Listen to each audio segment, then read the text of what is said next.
Hello, baby. Hello, nasty. Hello there. Hello.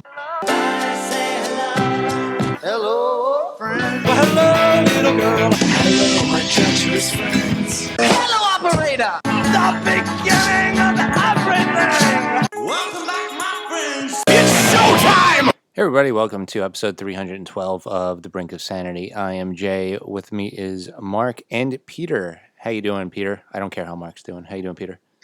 Good. How are you doing?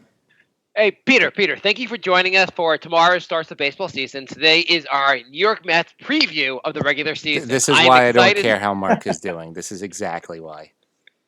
What's going on, guys? Not much. I'm enjoying the unemployed life, which is really nice for change. Since I've been like more or less continuously employed since I was 13.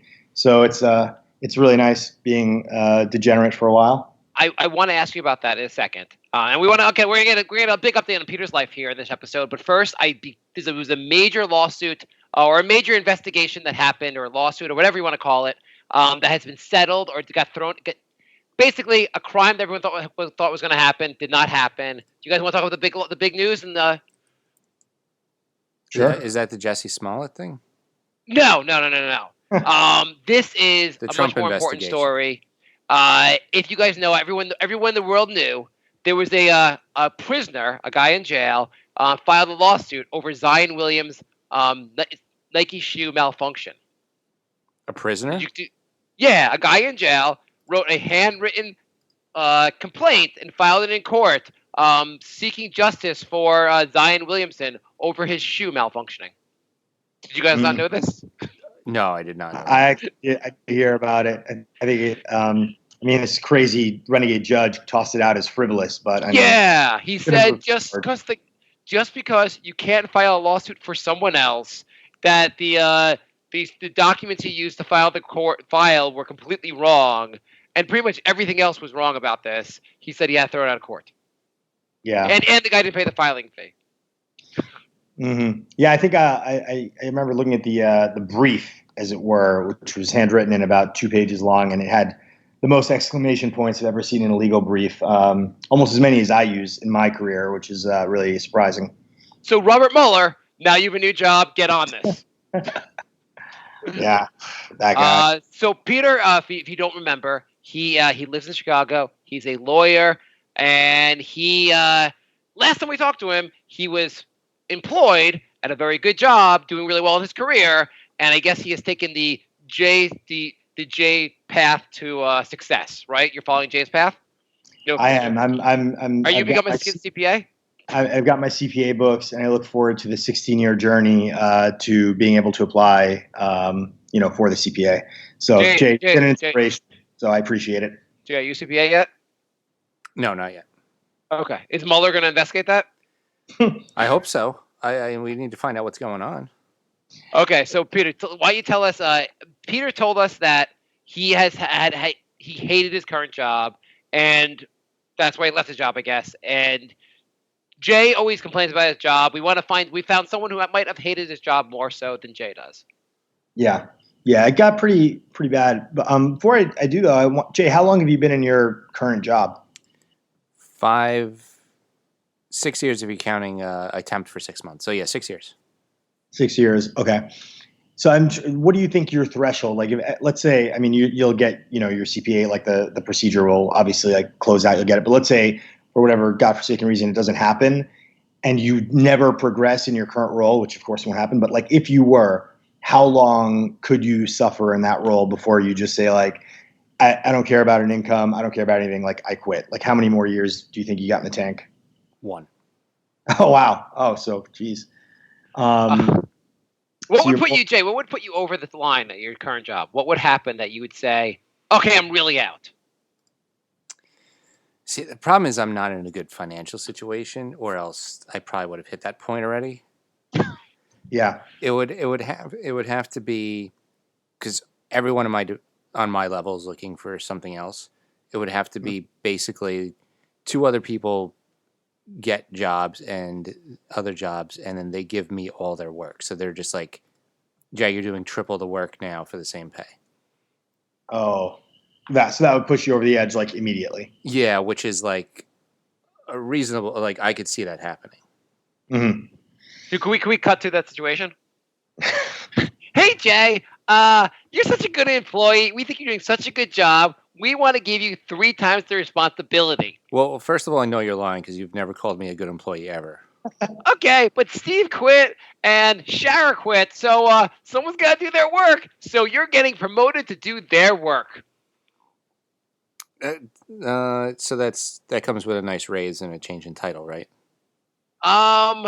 Yeah, about that. That's not senior in front of your title. Senior. Yeah. I already have senior in front of my title. Just a second senior, so senior, director. Director. Okay. Yeah, you could be senior direct, whatever you want to make up to call yourself and not put on company logo, company paperwork. That's great for us. Just don't tell anyone your title, but you can call yourself whatever you want. And you're not getting so much as a raise as, well, you'll see in your next paycheck. Okay, so I'm but putting you in my. have 3 times the work, and we're really proud of you for being able to do that. I'm glad you decided to do that. Here's my 2 weeks notice. Okay, well, we have your family kidnapped, and you have to stay at this job for the rest of your life. Sorry. Yeah, I figured. Peter, tell us about your job. What's going on? What kind of? Well, I don't know if you don't have to give your company you actually worked at. Sure, but what kind of place were you? And give us some details. Yeah. So, I was, I am a lawyer, and I was a lawyer in a private practice, like at a big law firm for like 10 years. And, folks who might be familiar with like the practice of law in a big law firm know that that's usually not like a job that people like love and like think is the greatest thing ever. But by comparison to the job I took, it was literally like the best thing ever. Like it was incredible. But I left to take this job at a company, also working as a lawyer for this company. And it's, a big company like Fortune, 100 or 200 or 500 or whatever, but like huge company. Was it a company that did good things, spread love to the world?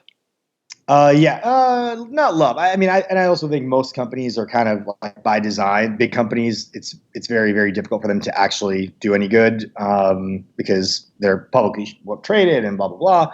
But it was, the company wasn't a bad company. Like they were making good products, good services, et cetera, that type of thing. I wouldn't have gone otherwise. But By the way, Jay, just in case you don't know, Peter worked for a company that sold poison to kids. Go on. Yeah.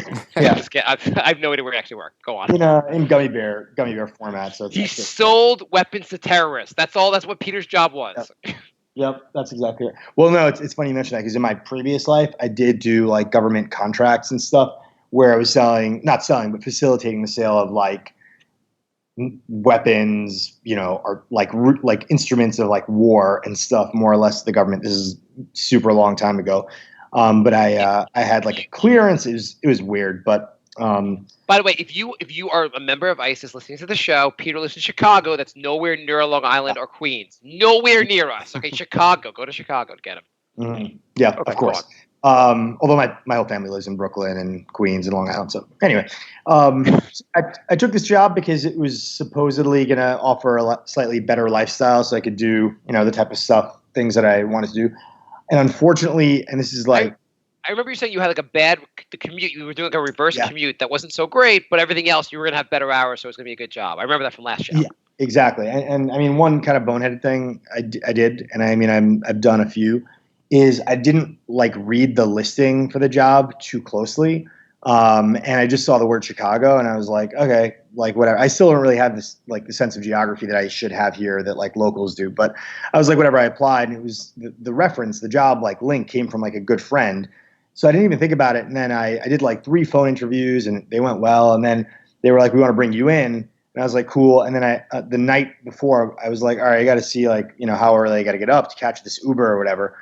And I mapped it, and it was like more or less like at least 90 minutes in a car, or like 2 hours and like 10 minutes by train. I thought I made a mistake. I was like, this is in like Canada, but I hadn't made a mistake. And I didn't want to be super discourteous, so I like went and interviewed. And the people I met at least seemed really interesting and cool, and the job seemed really cool. And I was like, I could suffer. I can suffer for like a year or two maybe and not lose my mind and get some good experience. And then, eventually I'll come back. I could deal with that. Can I ask you a question? Why not? If you took the job and it's like a 2-hour commute each way, why not just move closer to the job? Oh, well, because it would be like in the deep like suburbs and like people who have the job often live in like Wisconsin, and there's at least a couple of folks who actually like live in Iowa who like basically have like a small, apartment near the office, and they like commute over the weekend. Like it's so damn far away. And I grew up in Brooklyn, and just like the idea of not being in a city, like I'd just be like polishing jewelry or something by myself in my free time. Like that would be literally it'd be all I'd do for fun. Although you could buy a house, like a mansion there for like, $12,000. You know what I mean? So why did you go to polishing jewelry as your boredom activity? Because I like to hang out in like when I'm in the supermarket, I like to hang out in random aisles I've never been. And the last time I did that, which was this morning, now that I'm unemployed, I went into the cleaning aisle and I bought, for whatever reason, jewelry polish and wood like chipped wood color replacement gradient, and I'm looking at it on my desk. So that's why. Okay. Yeah. Just curious. Not like an obvious thing to go to. So go on. No. But if you guys, you two, or any of your listeners have jewelry you would like me to polish, I've got some free time now that I don't have a job. So, send me an email or something, and I'm happy to polish your jewelry and send it back. For any of our listeners, Peter would happy to polish your wood. Yeah. No, jewelry. So brass. Oh, okay. So your brass balls, perfect. Yeah, exactly. So, so I took the job, and initially, like, I think I took the job in April 2 years ago. So literally, almost exactly 2 years ago. And the weather was like just getting not horrendous in Chicago. Unfortunately, like winter, the difference between New York and Chicago winter isn't like the intensity, it's the length. Like Chicago winter starts in end of September and it ends in like the end of May. So it's kind of terrible. But I like started in April, and it was like on the upswing, getting warmer. And the first few months were like bearable. I read a ton of books and like did stuff.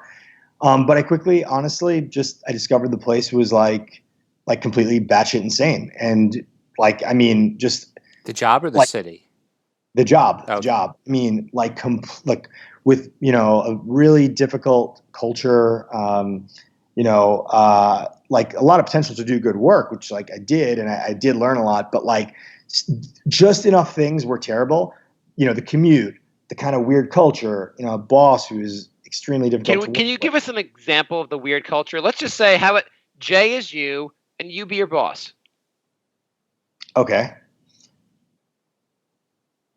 And I don't know where to go from that. Well, I figured. Okay.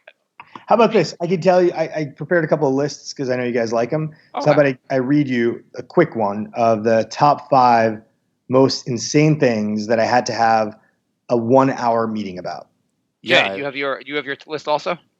I do, but it's not that list. Okay.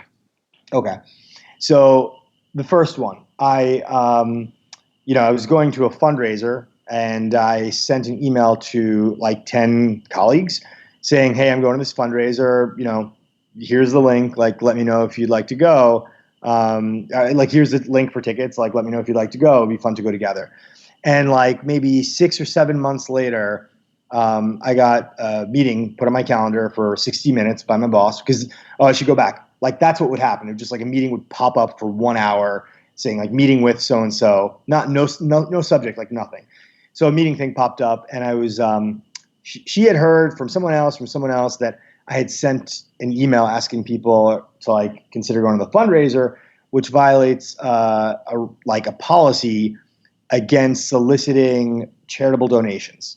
So that was a 1-hour meeting, even though I didn't solicit. So that's I'm starting light. These get progressively more. Couldn't that insane. have been like a 3-minute meeting? It's always 1 hour, and this particular boss always fills the hour with anything. Like, it could literally be like, hey, let's meet about like, I don't know, the color on this PowerPoint presentation. 1 hour. And we could figure out like in 3 minutes what color we're going to go with. and the next 57, like this boss will fill the time. She will make sure no matter what, it's full. So Peter, I've called you into my office. The charity thing, you're not supposed to tell people to go to charity stuff. I don't blah, blah, blah. Now you're going to watch me for the next 59 minutes and 30 seconds polish my gold watch. Watch me polish this. You're sadly not far off. Like I at some point I learned, I was like, maybe if I just don't even like fight back and I'm just like, okay, I'm sorry. Like I'm terrible. Like I made a mistake. It won't happen again. I could get out, but that didn't never work. You'd be like, well, tell me from your perspective, why do you think that was a mistake? Well, because it violated the rule. Well, which rule? Like it just, God, I'm getting like. Do you not understand we have an anti-charity policy here? Charity is for the weak. If you work here, you're not the weak. Oh my God. I'm getting like PTSD flashbacks just hearing your voice, even though it's nothing like hers. I sound exactly like a grown woman. So that one is pretty mild, but like I said, I'm not gonna let you guys down. So the next thing, these get more insane. Had to have a 60-minute meeting after I accepted another meeting invite. The meeting invite that I accepted, because I was like part of some committee, was called "What is LinkedIn?" And it was a 90-minute meeting. What is LinkedIn? So I accepted that invitation because I had to, because I was part of the committee. But you could either show up in person or like dial into the teleconference in. And I was like, there's no way I'm going to sit in a room with a bunch of people as someone tells us what is LinkedIn for all these fogies and clowns who have probably need to attend what is a computer. Please tell me whoever set it up really just didn't know what LinkedIn was and they just wanted everyone's opinion. Oh yeah. So I was literally just asking a question. I didn't know this would be an entire presentation. Guys, I dialed into the meeting and I participated for like 70 minutes. I didn't participate. I listened for 70 minutes. And literally the questions, it started with has anyone here ever heard of LinkedIn? Also, it's like 2 words. And is that you're linking? Are we talking about a set of chains?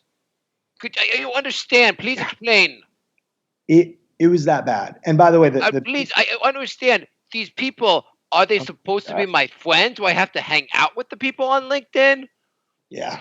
It was something.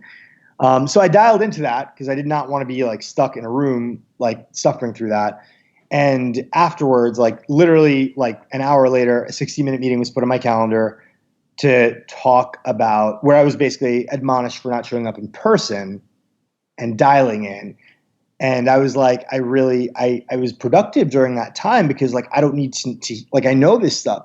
And the response was, well, then you could have shared what you knew. So, oh God. I hope you'll be at our next meeting. What is an email? Yeah. Oh God. So that was number 5 and number 4. Number 3. Peter, do you now know what LinkedIn is? Could you explain to the audience? I mean, you're such an expert. I got to be honest. I wasn't really paying attention during that call, so I still have no freaking clue. Well, that's why you got in trouble and had that second meeting. Yeah, I know. Isn't the purpose of LinkedIn, I guess, networking? So they wanted you to go to a meeting so you could figure out how to network and get a better job? I think it was for recruiting. That was their Yeah. But a fair point. Next one, having plants in my office that, and this is a direct quote, frightened a secretary. Frightened? Did you? Yeah. Did you have the plant from the Little Shop of Horrors in your office? Yeah, to scale. Okay.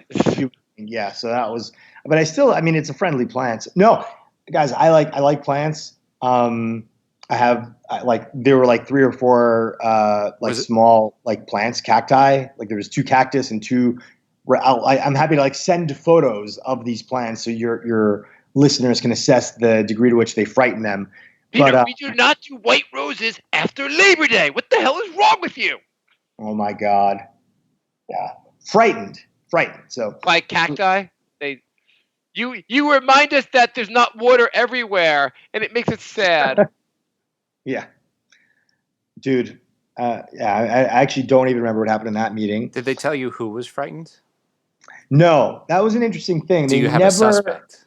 Yeah, they never this could even be its own giant list, but the culture there is such that they're and a lot of corporate environments, as I mean, you guys work for companies too, and big, small, whatever. A lot of the corporate cultures are like, like extra careful to not like tell you who said a thing. So they end up just with this passive aggressive, like, I've heard that you have scary plants in your office. Not like never like, and no one ever confronts you, right? Like no one will ever say like, yo, Jay, like, why you got a weird plant in your office? Like that scares me. Yeah. So would it be great if just there was a guy in the corner cowering and crying the entire time they're talking to you? Look what you've done to Bill. Look at him.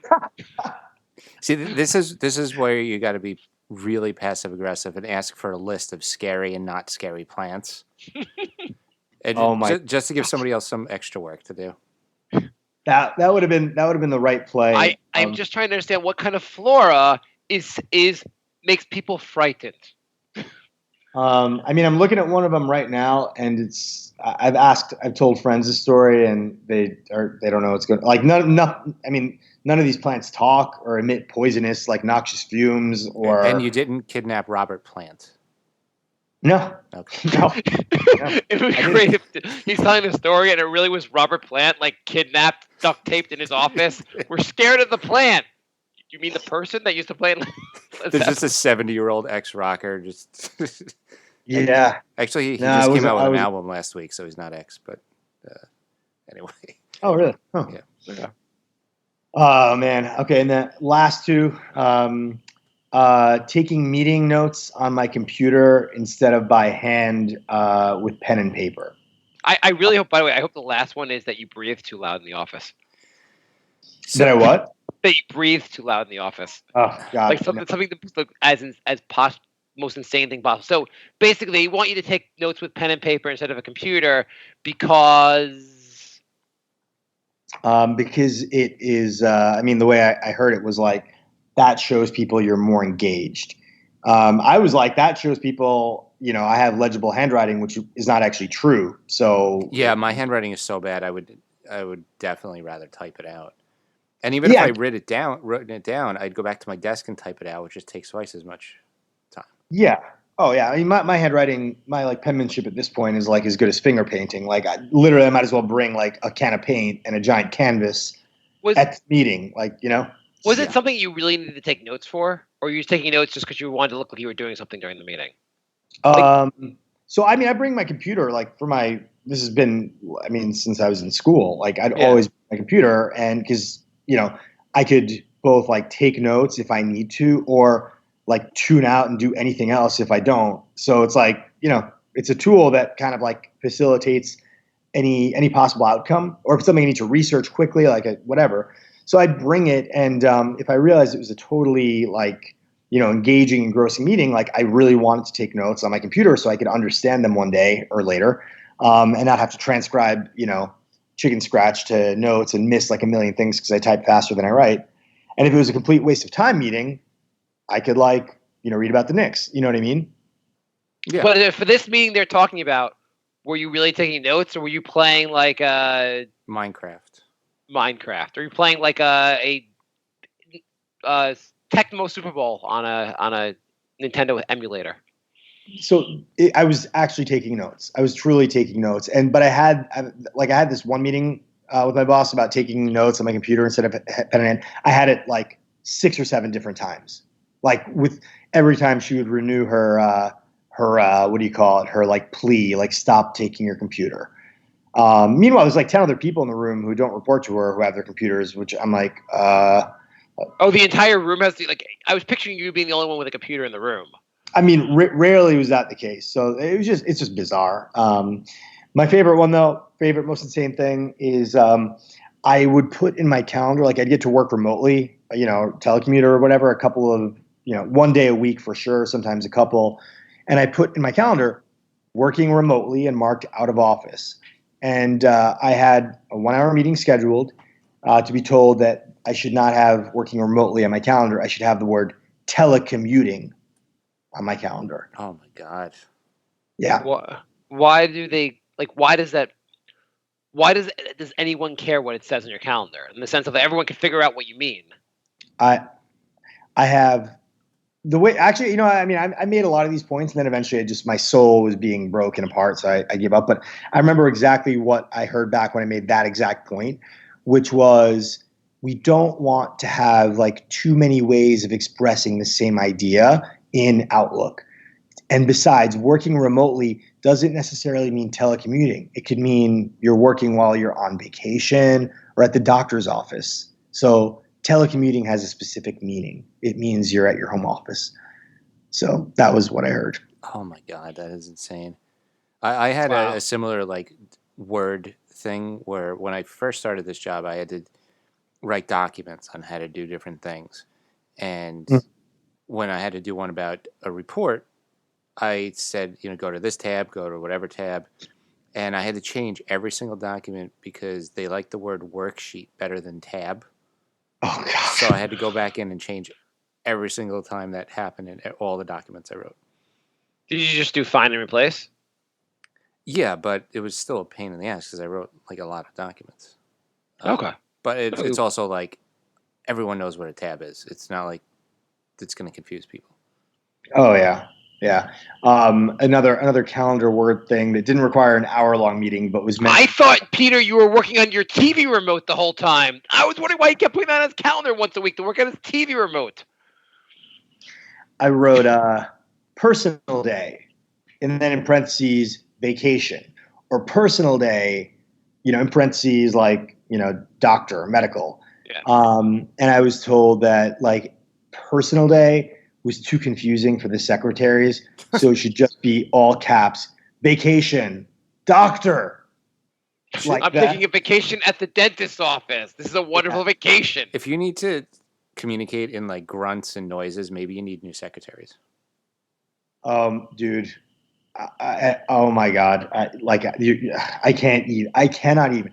Like one quick, we're on the topic. What to give you a sense of what I was dealing with. There was one time where I was finalizing a presentation to like the top level management of the company, like the CEO, the general counsel, the CFO, So it's like 2 p.m., 2:10 p.m. and the presentation is at 2:30, and at 2:10 or 2:11, the secretary of my boss and of me at the time runs over to my office, like knocks super fast and says, "Oh my God, Peter, your boss needs to see you. Come run, let's go." And I'm like, "Oh man, do you know why?" And then she stopped and began crying and then ran away. And later complained to my boss that I had hurt her feelings because I was angry at her for interrupting my prep. And so she's a maniac. Come beyond. Again, literally, I was like, "Oh man, do you know why?" Because it hadn't occurred to me yet that the only reason my boss would be summoning me at that moment is if she got news that the meeting had been postponed. Like I didn't compute right away, so I was just like frustrated that like I'm being disturbed. And she just stood there, wept, like literally cried, like whimpered, and ran away. Isn't it amazing how people that unstable get professional jobs? It is true. It undermined like a lot of, optimism I had about like the corporate workplace. Not that I had much, but it undermined it thoroughly. Like there are just unstable lunatics serving like at every level, from the lowest to the highest. And yeah, it's scary. So I'm going to give a little reveal to you, Peter. The secretary, let's call her Beatrice, she was also the one that complained about your scary plant. I have a feeling that is indeed the case. But you know what? I bet your entire downfall was just due to her. She was like, "I was at the LinkedIn meeting. I didn't see Peter anywhere. How could he not want to find out more about LinkedIn? He said he called in. That's impossible. You can't be in a meeting if you're not physically present." Oh yeah. I mean, he writes personal day. I don't know what person he's talking about. This is confusing. Dude, this secretary and other secretaries would email me out of the blue with just subject line, "Where are you?" And I would respond and be like, "I'm at my desk in the office. I just came, like I went to lunch." And I would always be like, "I'm doing XYZ, like what's up?" And literally, I don't know, I can't exaggerate this, like more than 9 times out of 10, the response would be like, "Oh, just checking. Thanks. Have a nice day. Have a lovely day." And that could be its own freaking like podcast or like freaking volume of podcasts, because it literally just drove me insane. I'm like, if you have a need for me, like a real need, like let me know. But like even my mom doesn't get that courtesy of knowing like my bowel movement, timing. Like what the hell? Like, hi Peter, this is your secretary. Do you like yogurt? Get back to me fast. Oh my God. And they would do that too. They would be like, "Hey, just wanted to ask you about that like form. Is it complete? Just let me know as soon as you can and where you're at." And I'm like, oh my goddamn Lord, what the hell? Peter, that email about going to that charity function is still making me cry. Why'd you have to send that? Oh my Lord. So what was your breaking point? So all these things going on makes you more and more unhappy, but there's always something that puts you over the edge. What happened? My breaking point was involved in office move. So guess what, Peter? We're gonna share an office now. No. Oh no. That would cause my suicide. No, so I was on like one floor and I was moving to a different floor, and the office I was in, right, had basically like a standing desk like installed, which is great. And the way the standing desks are oriented in the office, it's like you're facing the door, right? Like, which makes sense in an office. You don't want your back to the door. That's like, that to me is like, I couldn't work. Like it'd be, I'm going to interrupt you for 1 second. Jay, would you quit your job if they installed a treadmill desk and made you run during work? I mean, that's the next step. They already took away my office. They're going to put you in my boss has a treadmill desk and he loves using it. You walk really slowly, but they'll put yours and put it like on number 6 and you'll have to do it the rest of the whole time while you're at work. Wait, there's a treadmill desk is a real thing? Oh, I wasn't kidding. Yeah, no. Do not email my boss that, because I will. Yeah, my boss has one. It's like it goes like, I think max speed is like 2. You put like a light walk while you're working, and that I guess keeps you healthier is the theory. But it's like just like a standing desk, but you actually have a treadmill going. Yeah. Yeah. Yeah, the max speed is like 2 miles an hour. Like my friend like got our law firm to put one in, but they wouldn't splurge for like the elevated desk. So he has like 4 kids. He had to use building blocks, his kids' building blocks to prop up his monitor. So every time you'd walk in, it looked like any moment there'd be chaos. Like there's a moving freaking treadmill. The monitor is like vibrating like slightly on these blocks. Like it was hilarious. What did they think he was going to do with the treadmill desk if they didn't elevate his? I don't know, man. They were just like, we'll approve the treadmill. And it arrived and he was like, oh wait, I didn't like ask for this other thing that I need for the treadmill. And they were like, that's where we draw the line. Like we draw the line at making this actually work. create an office hazard, please, and leave us alone. Oh man. Yeah. So breaking point. So I was moving to a different office, and unfortunately the office that I was going to be moving to had not yet been modernized with like the desk where your back is not directly to the door. And there's no standing desk. Not that I ever really used it much, but I emailed my boss and I was like, hey, just a simple request. Can we like forestall my move until the new office is like renovated? Because I don't want my back to the door and I want the standing desk. She was like, yes. I was like, great. I forwarded it to the office lady. And what ensued was like World War III. Like truly, insanity. Like beyond. Tell us more. Okay.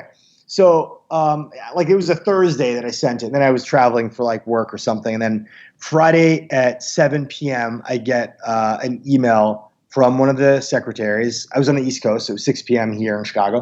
It said, urgent, please call immediately, like a million exclamation points. And I'm like, all right, like I don't know. I don't know, like my office exploded or something. And I call.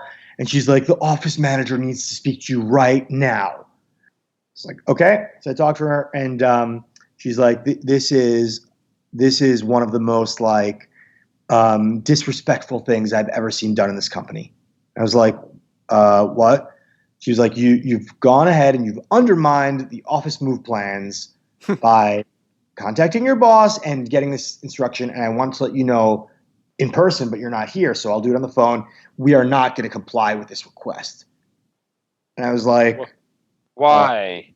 Yeah. So were they not planning on renovating your office?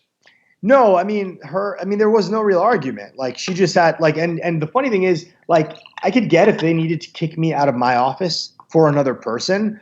If someone had told me like, hey, sorry, it's not going to work because like Bill is moving into your office and he needs to move immediately because someone's moving into his, I'd be like, all right, fine, whatever, I'll deal. But the person who was moving into my office was a woman who had just started maternity leave.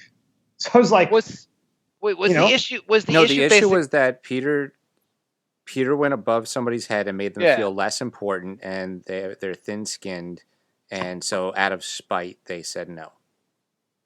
Yeah. So again, like I said, this is the beginning of madness. So this person emails my boss and my boss's boss, who, as it happens, is the highest-ranking legal officer in the company. It's the top, like it's literally a person who makes like, tens of millions a year. You know what I mean? Like this is the top with this like, 12,000 word email just blasting me for undermining the entire, like the move of like 20 people. And, there's also a tendency at the place I worked, by the way, that like the first instinct, it's like, hey, like Mark, can you send me that thing by Wednesday? And Mark's like, I get you by Thursday. I'm like, okay, thanks. And then I get back to my desk and I send Mark's boss an email copying Mark, being like, Mark can't get this to me on Wednesday. He's a piece of shit. He's getting to me on Thursday. Fire him. Like, that's like the default. Like remember that passive aggressive weirdness that I alluded to earlier? Yeah. Like, raise it to the millionth power, because like your first instinct in that situation is not to be like, oh, Mark, could you please try to get it Wednesday? I need it. It's to run to your desk and email that person's boss. I feel like we have the same managers. Yeah. Oh God. Oh my God. I mean, and you have to be a manager who's known to like take that shit. Like, you know what I mean? Like that's not, people tried that with me. And I was like, look, you have an issue with someone who reports to me, talk to them. And when you've like exhausted that and they seem like beyond redemption or help, contact me. But like when you're someone who people know is receptive to that because you're like a shitty manager, they like press the button nonstop, Mm-hmm. So she emailed my manager and my manager's manager, who happened to be the top legal officer in the entire company. And I responded to her like separately. I did not copy my manager's manager. I copied my manager. I was like, hey, I think this is a misunderstanding. Like, I just, I'm physically active and my back hurts and I want the standing desk because that'd be great. And I'm not displacing anything. And then she responds and copies like 3 or 4 other random people. Like, it's like she's inviting. It's like, imagine you and your like wife are having a fight, and like at one point, like your wife brings like neighbors in, and then you ask them to leave, and then she brings like 3 other neighbors in who have no idea what the fight's about for just like her passage of conversation, and then you usher them out, and then all of a sudden, like the deli guy, your wife pulls the deli guy in. Like that went on for like literally like 2 days, 2 full days, where I was just, and eventually I stopped responding, but she would just aggressively respond to herself. But in the end, I got to stay in my office until the things were renovated. So, but she like lost her mind, and she went to my boss's office and cried for more than an hour. So that was my like realizing all that and enduring it. I was like no matter what the good work I'm doing, and no matter like, they could have doubled my salary in the spot. I was like, I have got to bounce. Like, I've just gotta. So that was the overall. Like, so you worked in passive aggressive in Saneville, and that drove you to quit. Yeah, and I mean, we're all from New York and stuff. Like we know how to endure like shitty circumstances for long periods of time with virtually no payoff. Like that's we have that in our like blood. So me quitting is like literally me acting in hopes that like my physical and like mental health do not deteriorate any further. Can we replay the scene of you quitting? Sure. Hi, Peter. I see you put an hour meeting on my schedule for a change. What's up with that? Yeah, I mean, and we'll only need like 1 minute, but I just, I wanted to give you my notice because I think all meetings are an hour. You must fill the time. No, that's it. That's all I got. It's been a pleasure working here, and I wish you the best. And yeah, I'll be done in a couple weeks. Will you take those haunted plants out of your office? They're scaring everyone. And Robert Plant. And Robert Plant, Yeah. stop holding him hostage. I want a reunion tour. I know, but I love hearing him, play the line when the Levy breaks, and I just bust him out every once in a while. Who stands at a desk? You're at a desk, you sit. You don't stand at a desk. This is confusing to the entire staff. Yeah, I know, but you don't have to worry about it anymore because I'm going. So what are you going to put in your calendar? Are you going to put a personal day? How long of a personal day are you taking? For eternity. Could you make sure they put on the calendar not commuting? That's how we quit. Is we go on the calendar, we fill in not commuting for every day from here to eternity. Can you please do that? Okay. We don't want we do not want our staff to be confused. Yeah. Can I have the secretary do it? The secretary is still crying from the last time when you said you talk back to her. You're supposed to hear what she says and light yourself on fire and start running towards whatever she says you need to do. Okay. I'm sorry. Beatrice still wants to know what are your measurements in your shirt. She wants to get you a present. that would never happen unless it was like poison. Peter, you're not being a very good employee. We're gonna have to talk about this at your review. Yeah, and then she said a 1 hour meeting. For later that day. So, yeah. I haven't worked at your company in weeks. I still want a 1 hour meeting with you. I'll be at your house. I'll meet you in the upstairs bathroom. Oh my God. So yeah, now I'm getting like PTSD because honestly, some of the stuff you said didn't sound that far off from like stuff she might actually have said. But yeah, that was probably the breaking point. Around the same time, she also signed me up for a 3-day, full day, mandatory on-site training on the Friday before the Monday the training was about to start. And it was like it might as well have been like Reiki crystal healing. It was like management for leaders. Peter, if you don't go to the meeting, you won't learn what a tweet is. Oh God. Oh my God. So like 140 characters mean different like characters in a show. You won't understand. What is this, Game of Thrones? Oh my God. Oh my Lord. Yeah. I mean, the culture was bizarre. Even like calendaring, as I said, my boss insisted I put stuff on my own personal my work calendar, and then I would have to copy it to the team calendar, and then copy it to a third supervisor calendar. And I was like, can I automate this? She's like, no, you have to do it manually because some of them might be private. Like stuff like that. We don't like how you use a calendar on your computer. It would make everyone feel better if you could personally write it on an individualized calendar for every employee in the company. Can you just do that, Peter? Can you once in your life just write everything down on one calendar for each of the 1,000 employees we have? Come on, Peter. Oh God, oh my Lord. So when did you quit? When? Yeah. Like how long ago? I mean, the way it really went down is I basically indicated like I wanted to go and made sure it was clear that like that was the case, and my boss was like, no, I'm too busy, like we can't talk about this now, like blah blah blah. And then some companies like what is called your bonus is actually part of your compensation, but it gives the company a chance to screw you because they could be like, oh, you had a bad year, so you're only going to get a 10% bonus and not like a 50, whatever. Yeah. That gets paid out in the end of February / beginning of March. And I was just, I don't really watch, I try not to get like super compulsive about like when I'm getting paid or whatever, but I was watching my account like almost hourly to see that come in.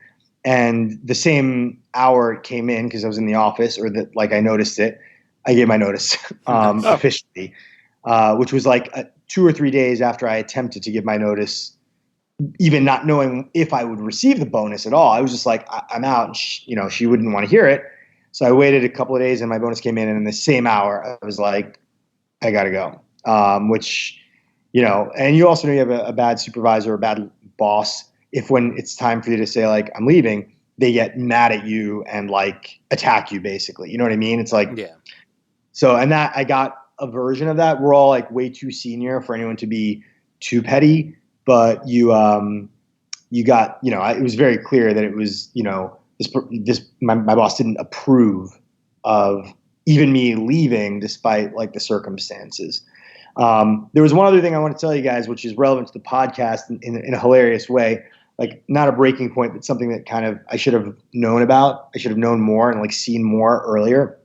I mentioned to some random person like once, not even the name of the podcast. I just said like, "Oh, I'm doing this podcast," like blah blah blah. They're like, "Cool," and that person mentioned it to someone, and my boss set up a meeting. I can't remember if it was an hour, but it probably was.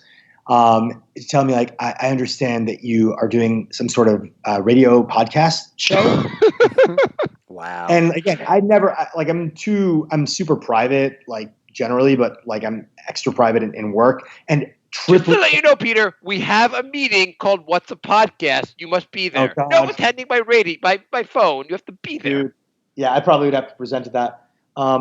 So like I'm too private to share the name of the podcast or any like details of my life, but I was like, a podcast. And she was like, I need to know like everything before you ever do this again. And we need to send it to the head of public affairs to approve anything that you're going to say on this podcast. And I was like, well, no, it's not scripted. We're not like reading a freaking like Isbin play or something. Like it's a pod. It's like, well, topics, who the other people are, like, what the audience is like. We have to send it to the head of public affairs. Oh, next time, could you please give all the information about our show? Because I want someone in public affairs to be like, what the hell is a fun sponge? What the hell am I listening to? Well, Mark usually tries to bring up pedophiles within the first 15 minutes of the episode. Yep, right. One guy lives with black mold, and it seems to be fine with it. Yeah. The other guy gets attacked by ants all the time. Yeah.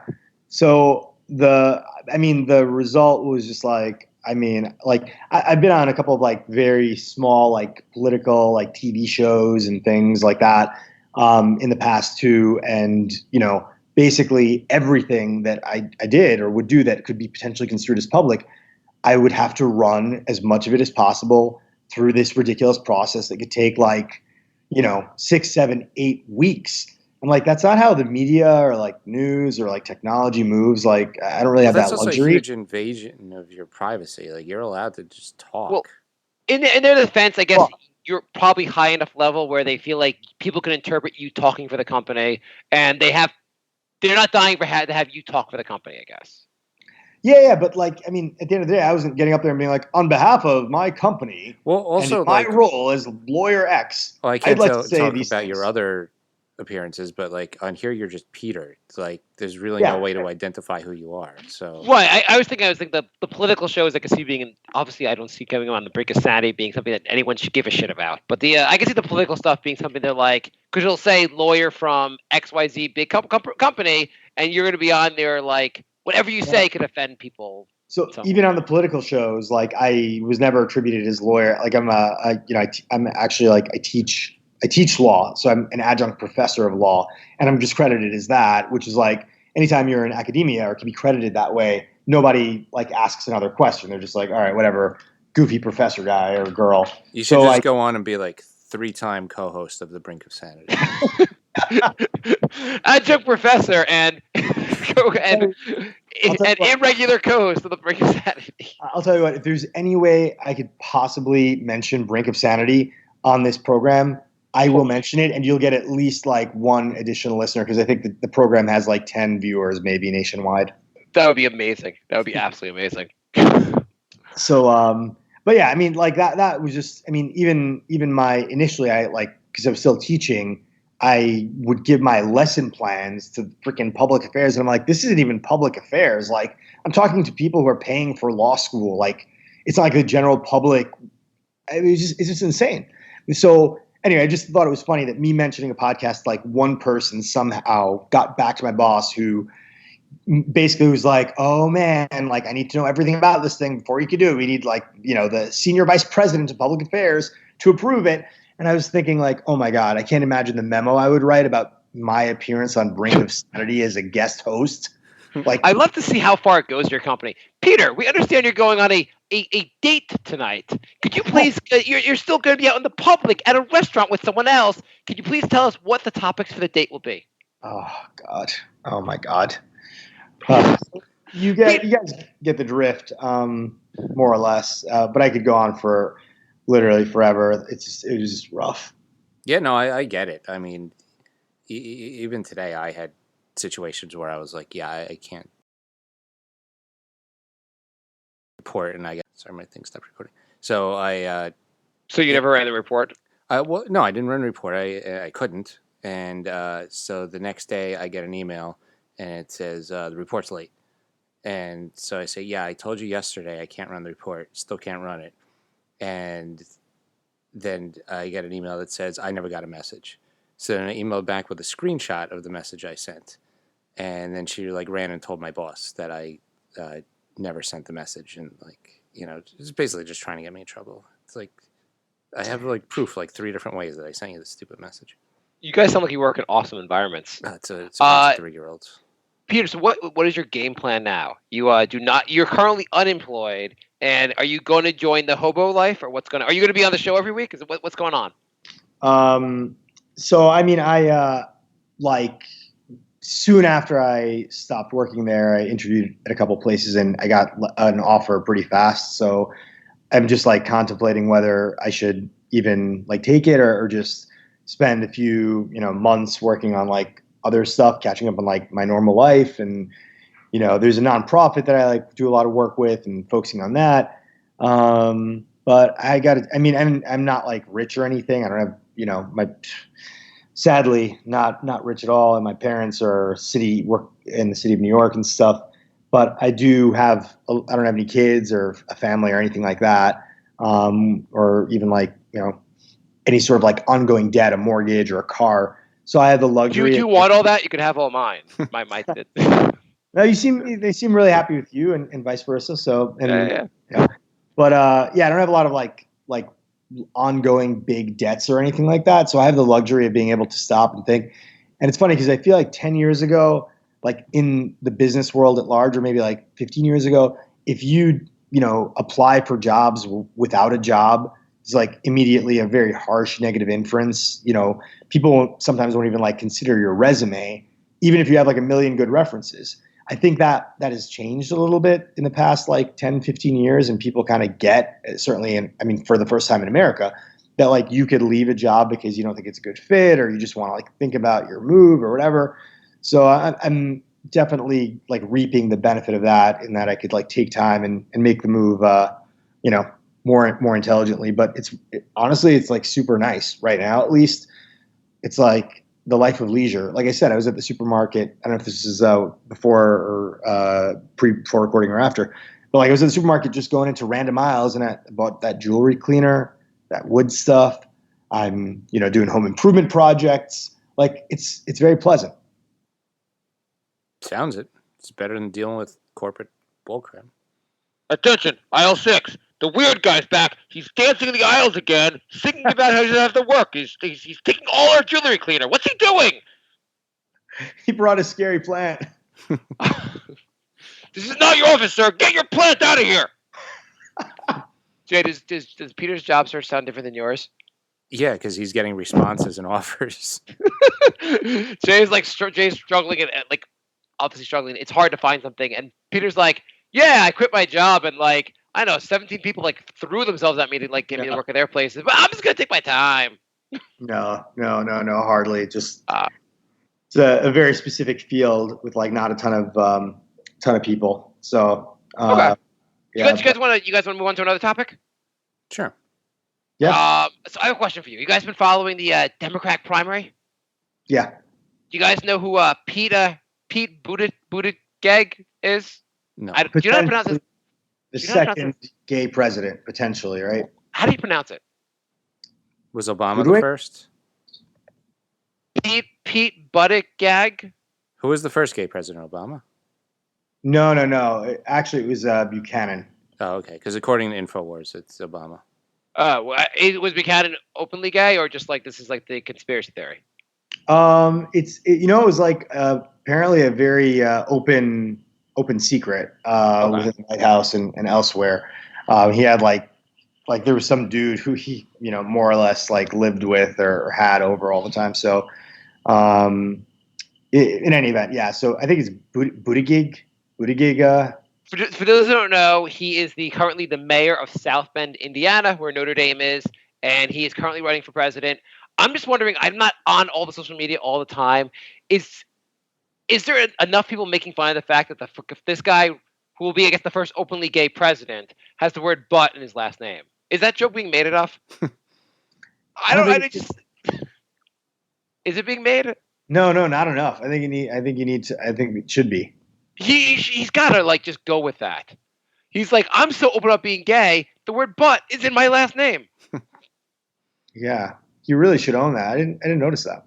Yeah, I don't know why I noticed that. I must be something's wrong with me for noticing that. It's Buttigieg. They're soft G's. I just looked it up. Buttigieg.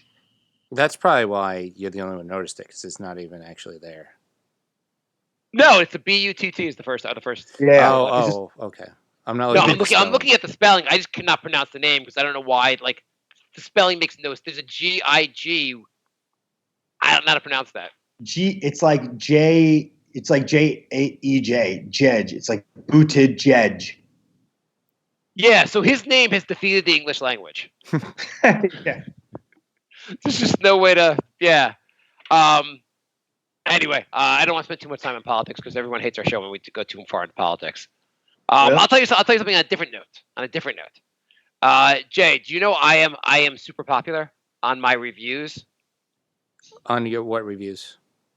I went to get a car. I leased a car over the summer, and they asked me if I could do a review of the car on Google Maps, put a review for the car place. Yeah. So I said, oh, they were real nice to me. I gave them a 5-star review. I just got an email from Google saying my review has been seen 1,000 times. Oh, I've been getting those emails too. Is that a new thing? Yeah. I did one that got a shitload of views. There's this store that's basically a scam. They have a deal with a towing company.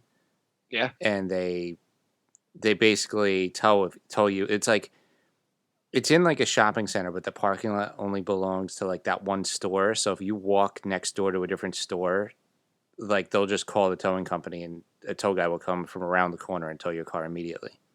Oh God. Yeah, it happened to my girlfriend. So I like shredded them and I found the name of the towing company and I put that in the review and I think I got an email for like 10,000 views now. Yeah.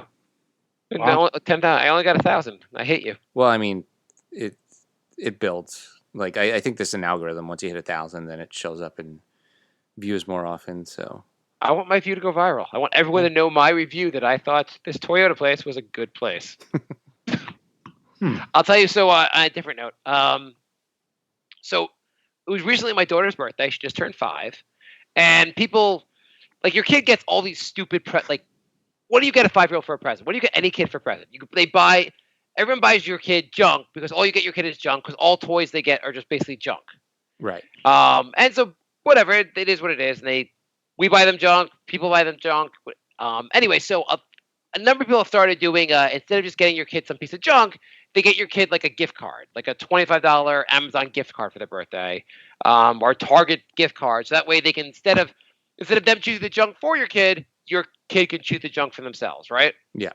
Which totally fine. I understand. I mean, like, it's almost ridiculous because almost like people are just handing you money to go buy stuff. But anyway, so my daughter got a bunch of Amazon gift cards for her birthday, and so my wife the other day goes to me, "Hey, she wants to get like this toy desk for her doll," and I was like, "Sure, okay, get it. Whatever." She has the gift cards. She gets stuff online.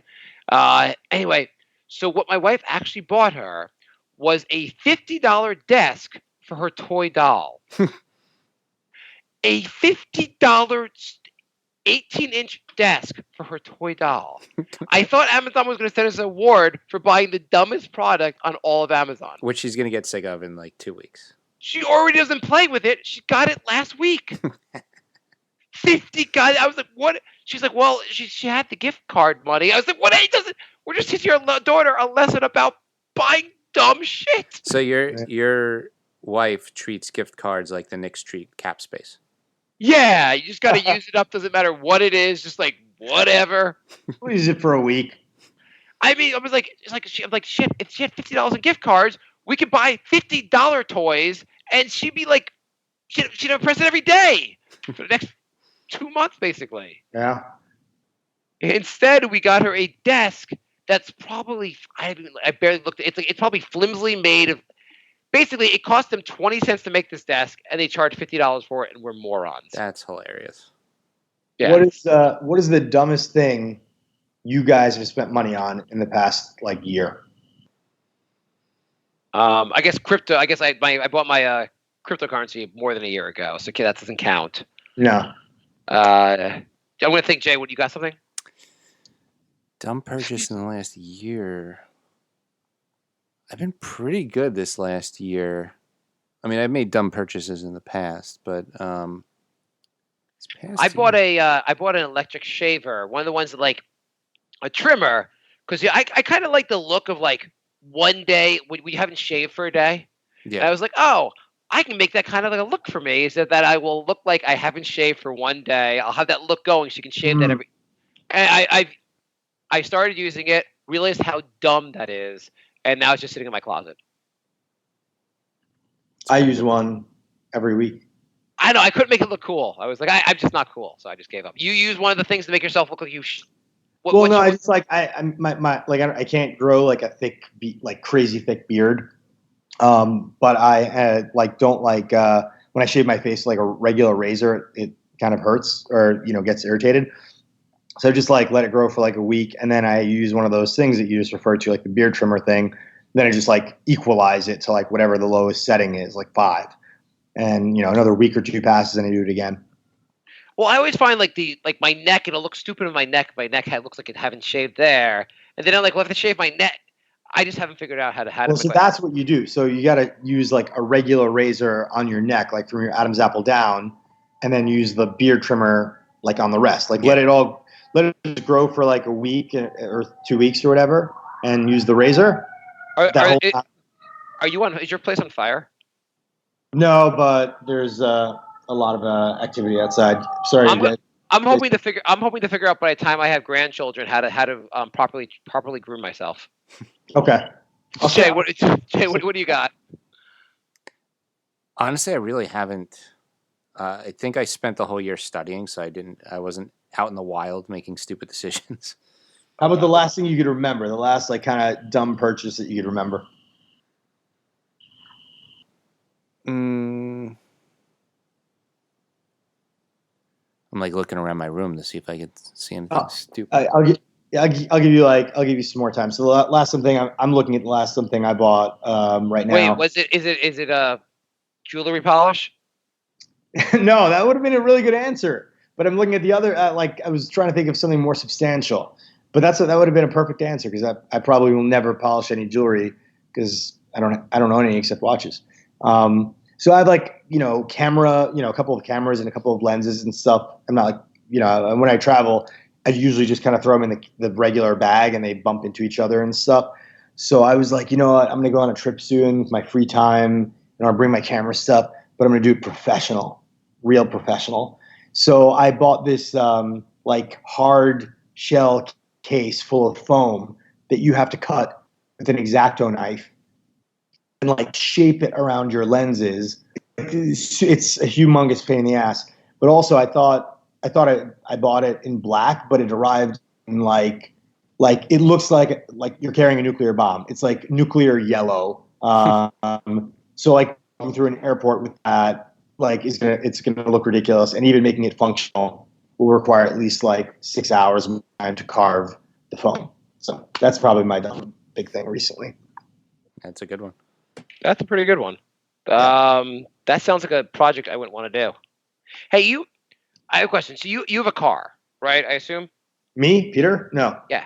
You don't have a car? nope. Just a bike. How you never bought a car to commute to that job?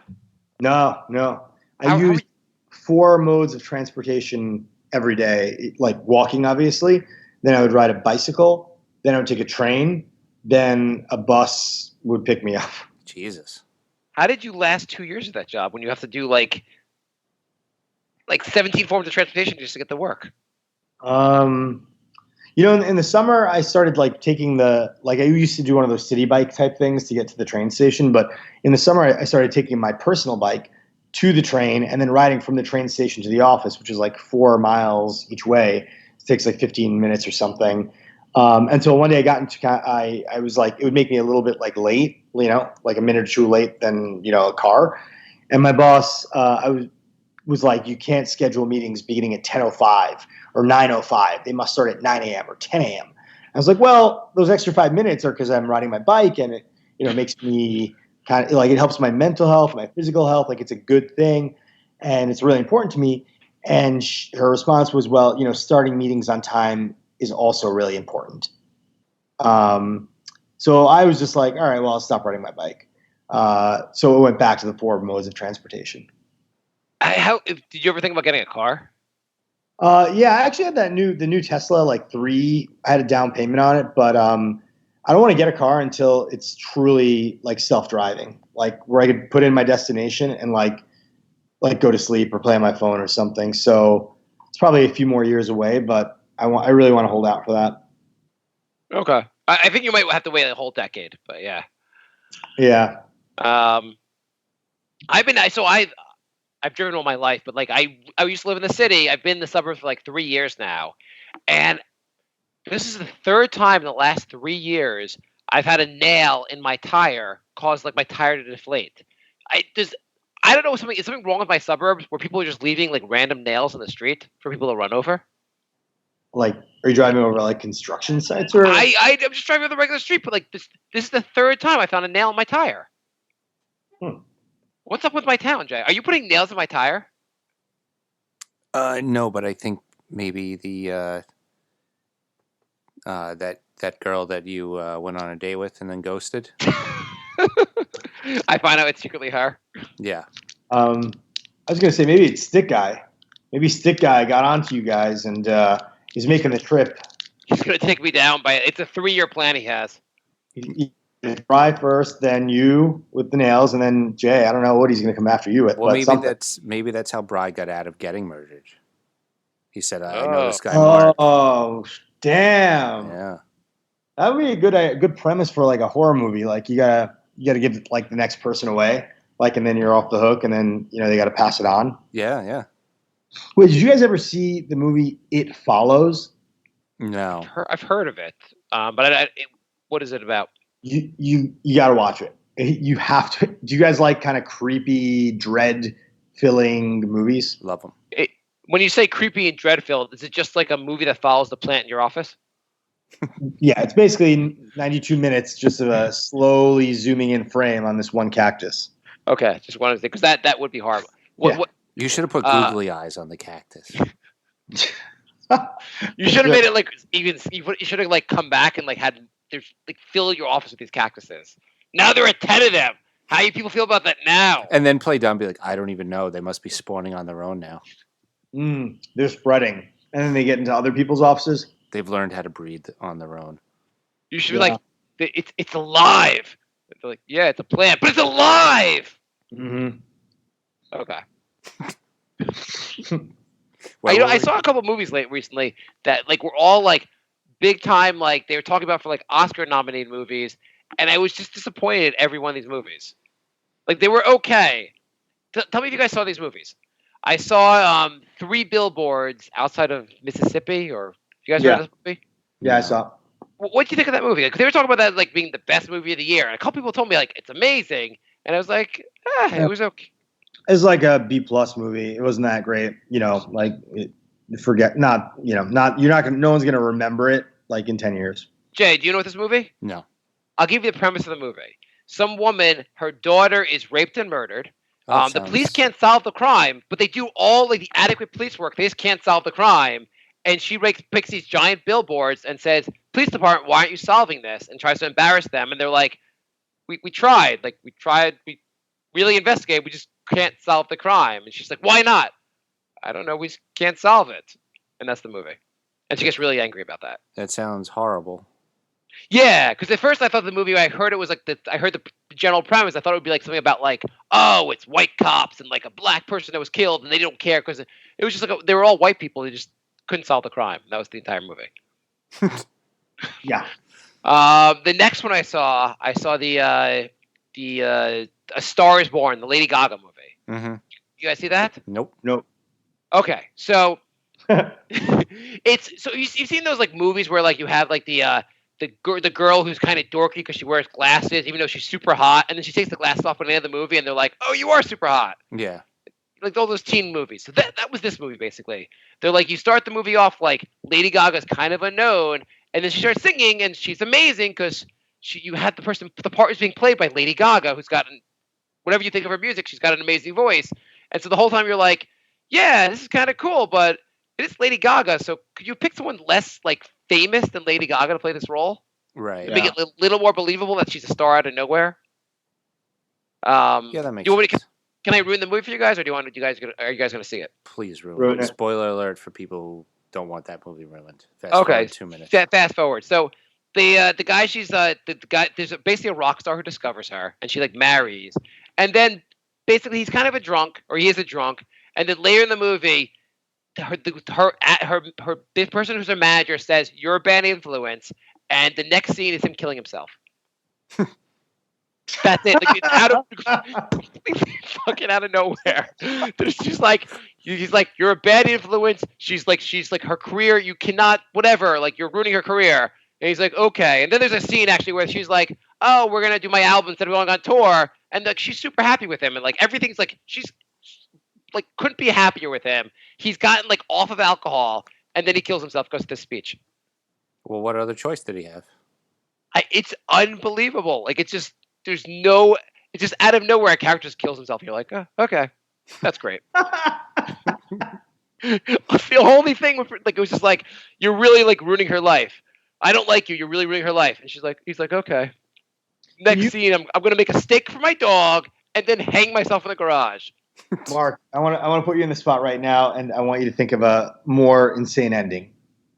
A more insane ending than this? Like a more out of place. Yeah, like make it even more insane and out of place. The only thing more out of place is he goes, "You're ruining her life," and then he becomes a suicide bomber for ISIS.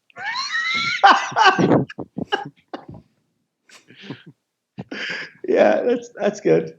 That's solid. Yeah. So that wasn't such a solid movie. I don't know. And then I saw, and I only watched half of this movie. It was I was recently in Florida on the flight. I watched half of this movie. But did you watch Green Book? No. You guys know the movie? It just won the Oscar for best movie. Green Book. Did it? I have no idea. It's the dude who directed like Dumb and Dumberer or something like.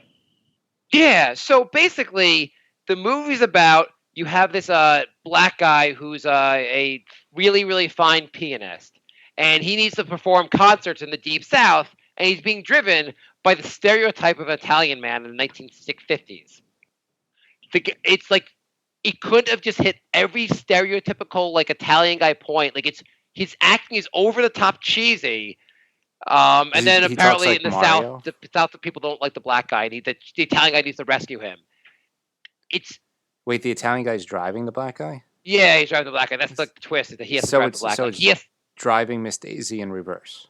Yeah, it's exactly what it is. It's driving Miss Daisy in reverse. Basically, he has to like accept a role as driving this guy. He needs the money, and so he accepts this role driving this guy into the South. And like the guy hires him because the Italian guy is going to protect him because he knows shit's going to go down in the South. But like That sounds terrible. The Italian guy's like driving. He's like, "I know you like fried chicken. You should try the fried chicken." And like every scene's like that. It's so bad. Like the Italian guy's eating a meatball sub for half the movie. I only saw half the movie, but I was like, "This won Best Picture. What the fuck else is it up against?" I don't get it. They're so anti like action and horror movies, so like they always pick just boring middle of the road movies. Did you guys watch Roma? No. No, it's on Netflix though. I know what you're talking about. Tell us about it. I mean, I like lots of like weird art housey movies and stuff, but I like couldn't watch more than 20 minutes of it. It's the most boring thing. What's it about? I know I heard it was very art housey, and that kind of kept me from watching it. I mean, it was up for like the guy won best director and best like cinematography for it. It's about like some family in I mean Mexico. I think that's it. And I mean, like I said, I love like weird, messed up movies and like interesting art house movies. It was so boring. Does anyone tell anyone that they're a disappointment and that person just kills himself in the next scene for no reason? That would be a lot more interesting. What happens in it? Like, it's just supposed to be like following the life of these Mexican people? I mean, in the first 20 minutes, like there's like 6 minutes of a woman mopping a floor, then like 4 minutes of her just walking around a house. Jay, this sounds like the video games you play. Like, go on a horse ride for 30 minutes. It's part of the video game, right, Jay? Yeah. Well, I don't play that, but that's like the most popular game out now. We should start a website of quick movie reviews. And it's a movie about a family in Mexico. That's it. That's the whole review. Yeah, that's like one-line movie reviews. I like that. That's basically it. Jay, that might be more popular than Jay Loves Music. Might be. What happened to Jay? Peter, have you ever looked at Jay Loves Music? I know he launched the site. I haven't checked it out yet.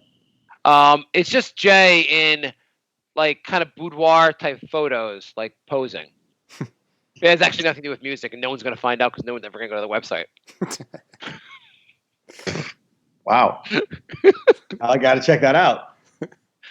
What happened? There's no more reviews, Jay. What happened? I don't know. Just one, I got busy, and two, it just felt like it was a lot more work than was worth it. Okay, Peter. So I have a question for you. So just Jay, I'll give you an idea what Jay's site is. Would you regularly go to a site that's big offering is giving you music reviews for albums that came out over a decade ago? Yeah. Okay, so Peter's your audience, Jay. Well, there's also a lot of new albums on there.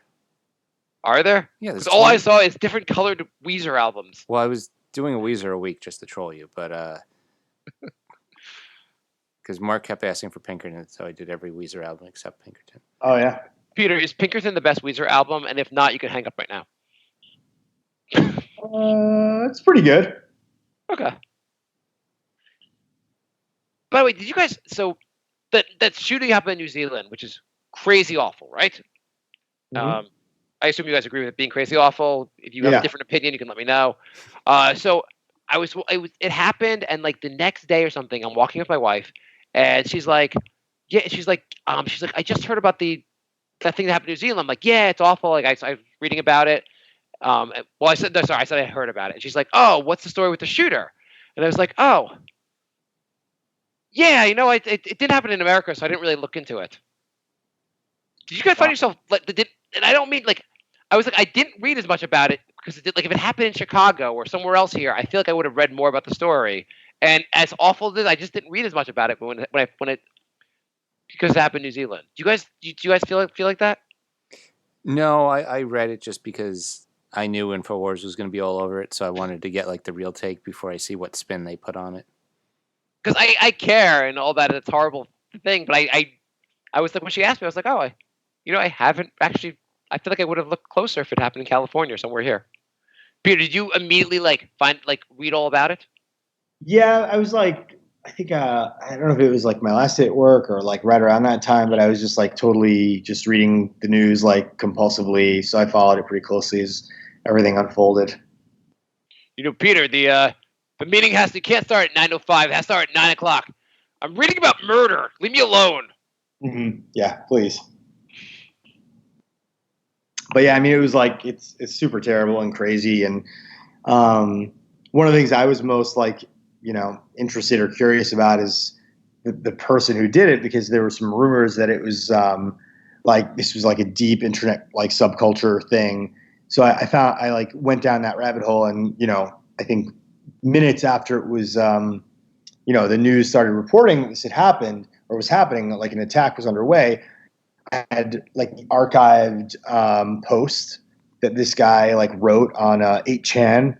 to like announce like, hey, hey guys, like I'm about to do this. Like here's the link, here's the Facebook, all that stuff. And I couldn't believe that. Like it blew my mind. So that kind of was a weird element that I was able to look into, and it made it even like more compelling and more interesting to me, like in real time. It was so bizarre. Yeah, I can't believe he live streamed the whole thing. Yeah. Well, he was supposed to be doing like also like all these memes that only that culture would get. Oh yeah, and his like manifesto is full of like memes and jokes and like references intentionally intended to like make journalists and reporters like get confused. Like there's reference to like some Pokemon was a big influence on his thinking and the attack, like weird shit like that. It's really bizarre. Yeah, but he couldn't put Brink of Sanity anywhere in the manifesto. Nowhere you could put Matt Brink of Sanity. Come on. Yeah, it was the first Control F I did. I was like, oh, damn. Would it be Jay? Was that they say no publicity is bad? I mean, all publicity is good publicity. Jay, would it be okay if the manifesto listed Brink of Sanity as one of his inspirations? Yeah, I think it would be funny.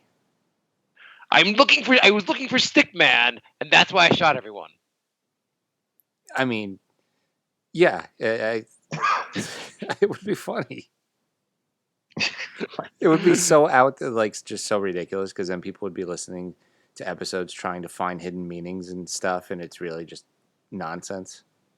Yeah, if you don't know, we're dying for somehow our show to be linked to a giant investigation where some FBI agent will be forced to listen to every episode and just break down crying.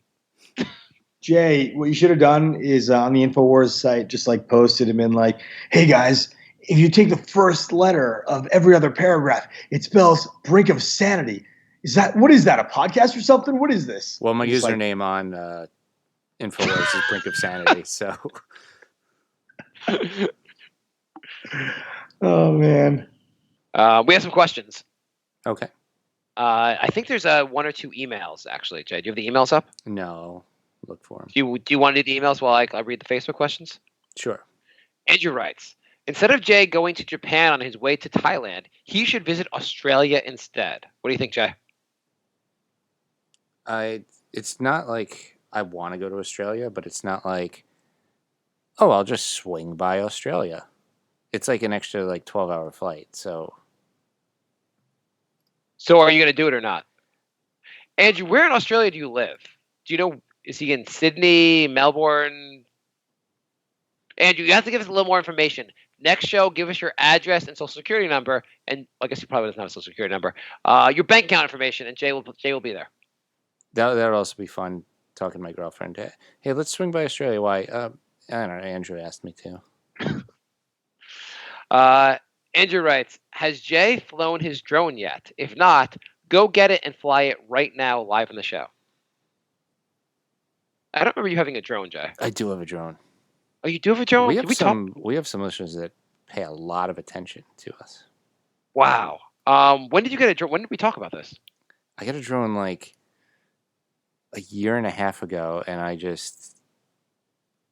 I've been studying and I haven't gotten to use it.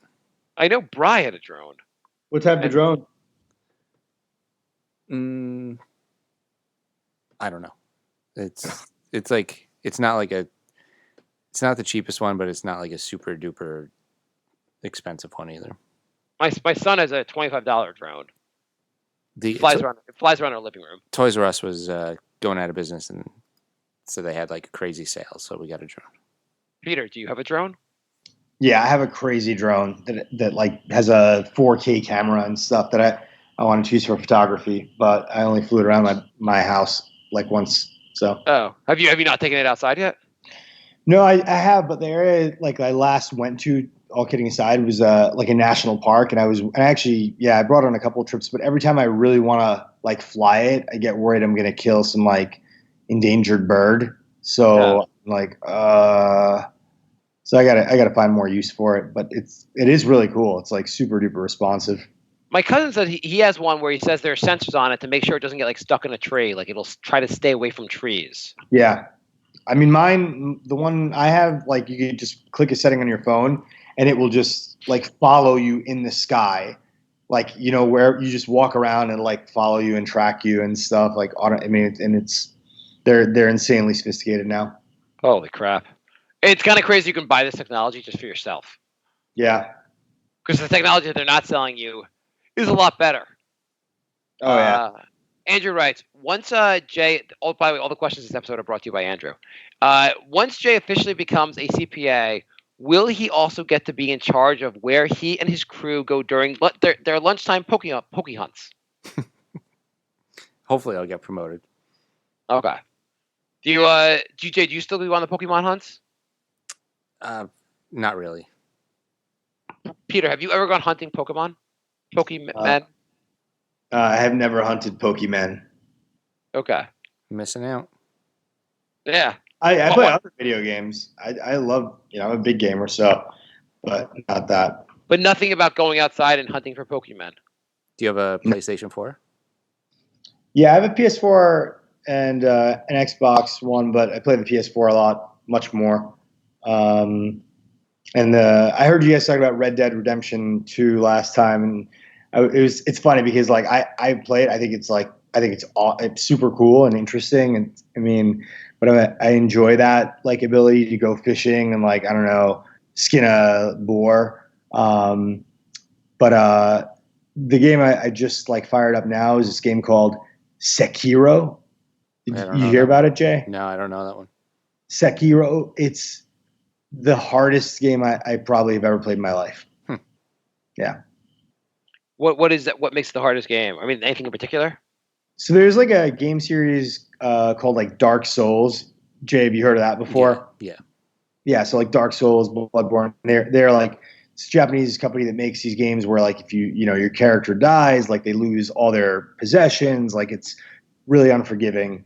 So this is the newest game that they've released, and it's like you play like a ninja or shinobi or whatever who's disgraced, and you're walking around this huge land, like recreation of Japan, and basically like if anyone even like looks at you the wrong way, like you get sliced in half. It's just brutally hard, and it's all about timing and stuff. So it's I only played like an hour, and I couldn't even get past like the intro area.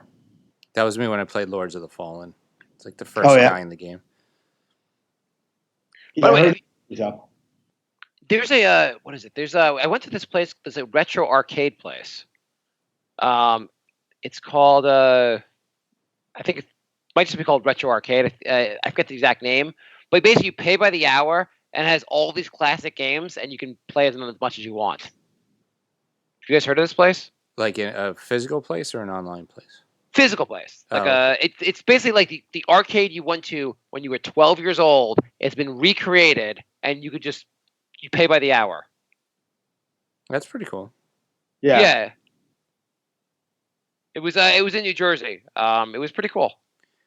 Though my kids were not that into it because you couldn't get tickets. That was the one thing you couldn't win there.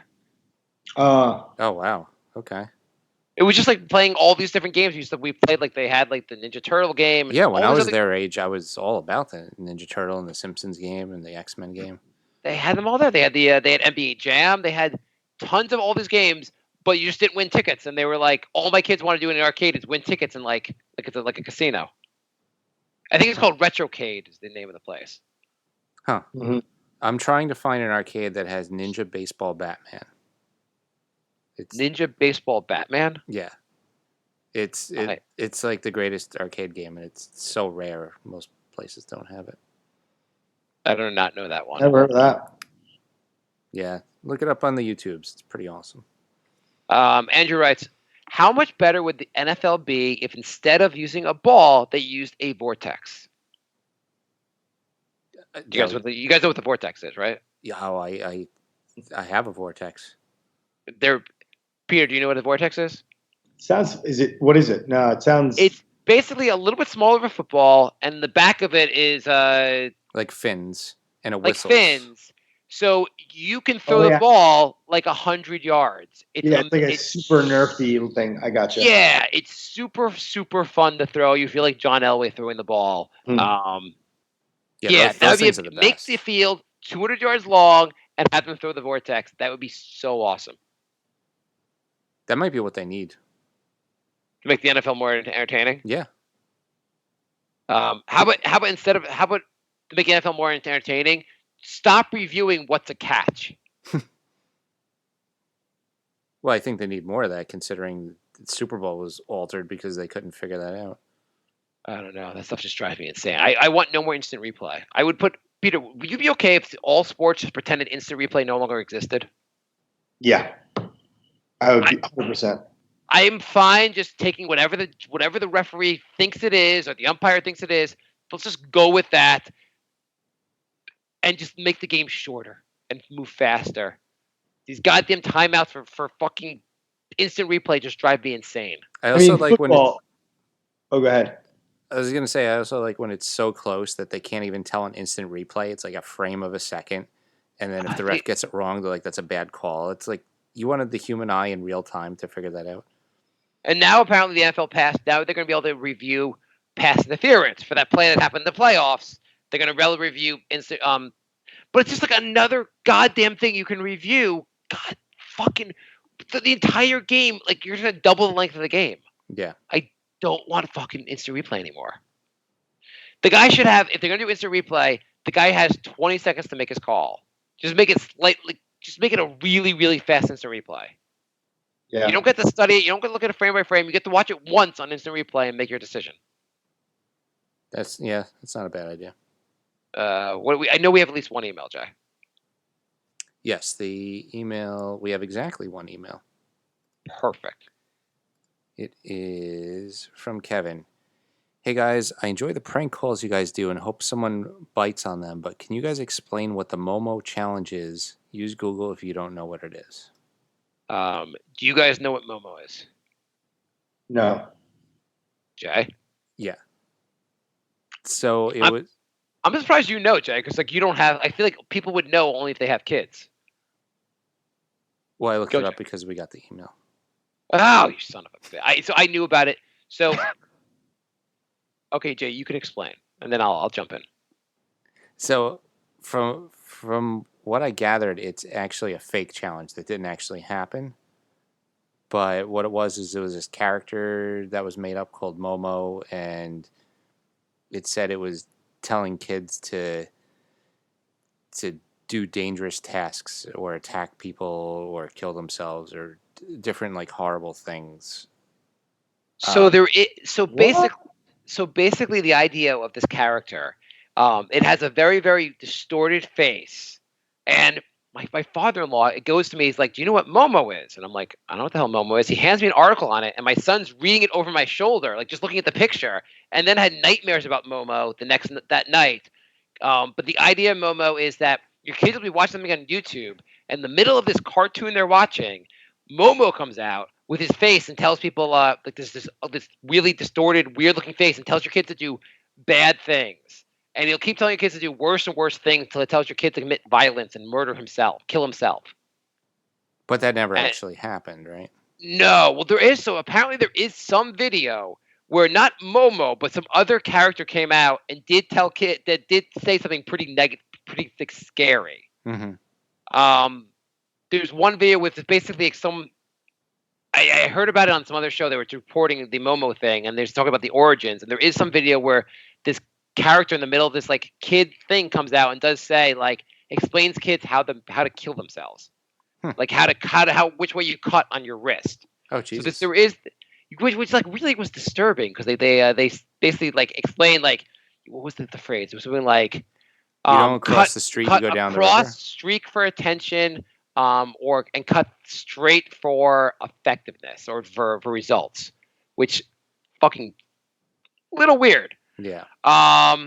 Anyway, but the idea was that there would be a recurring character that can come out in any video your kids are watching. And this is the only one that apparently this thing happened with. It wasn't Momo, but I guess the idea was taken from something along these lines, or maybe from this video. But the idea is that your kids will watch something on YouTube and something will happen and they'll get freaked out.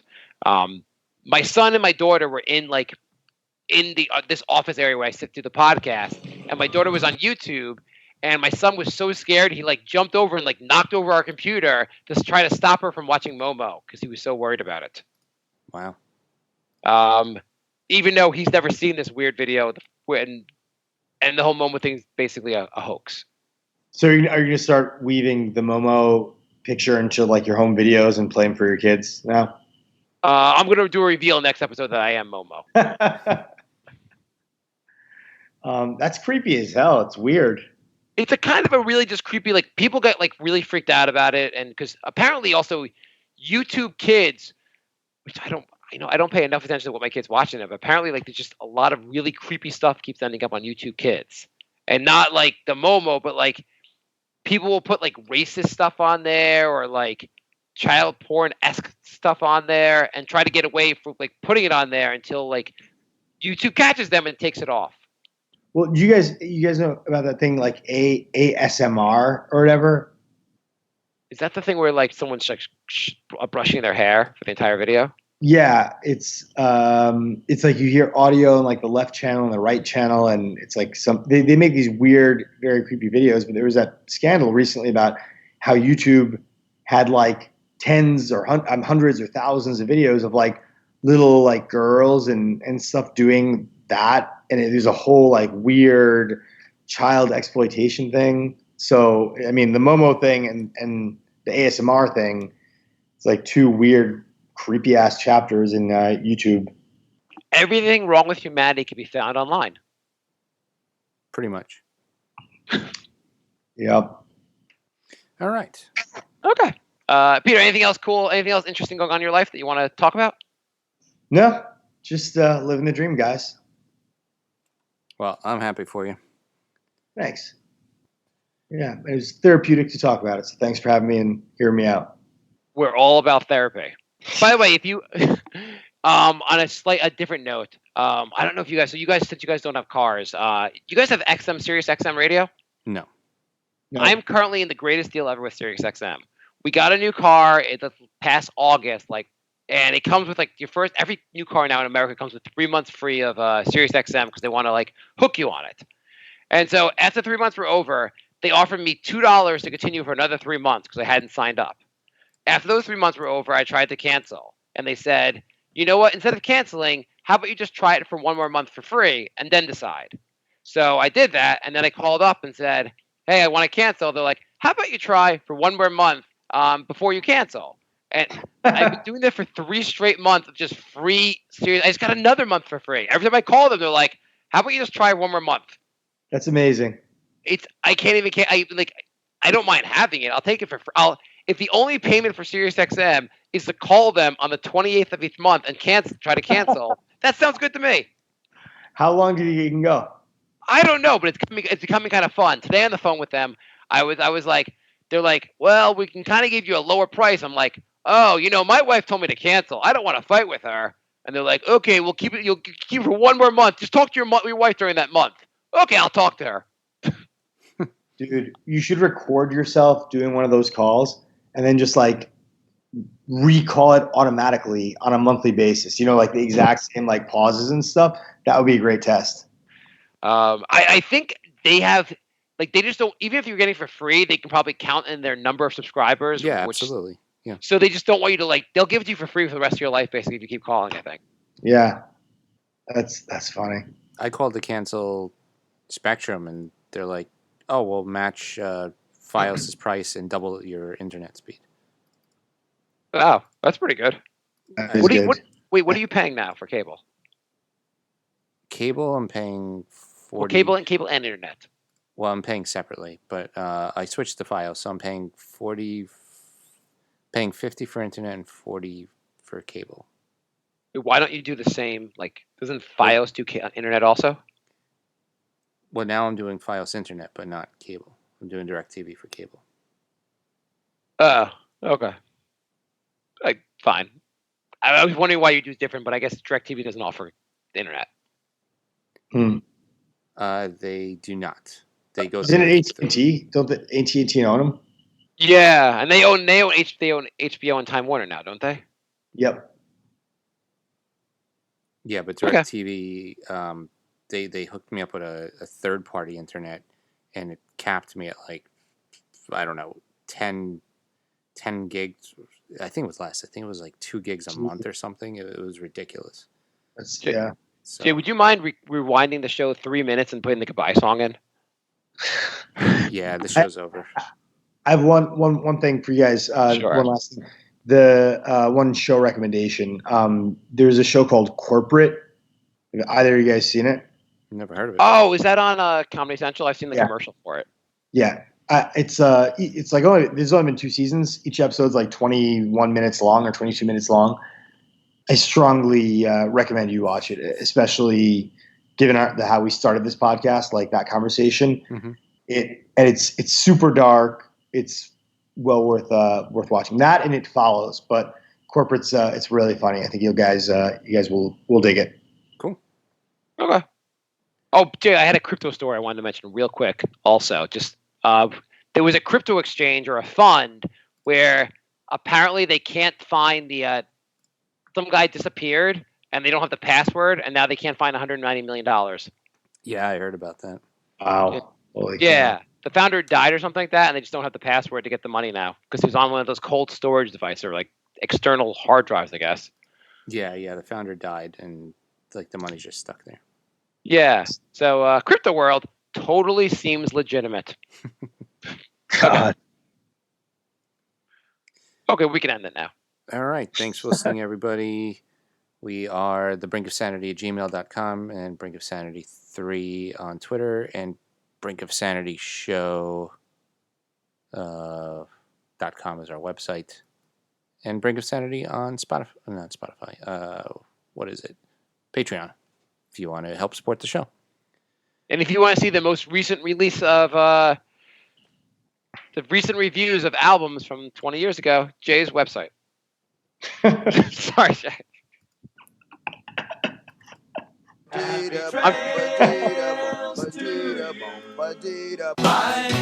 love. Goodbye, everybody. It's all over.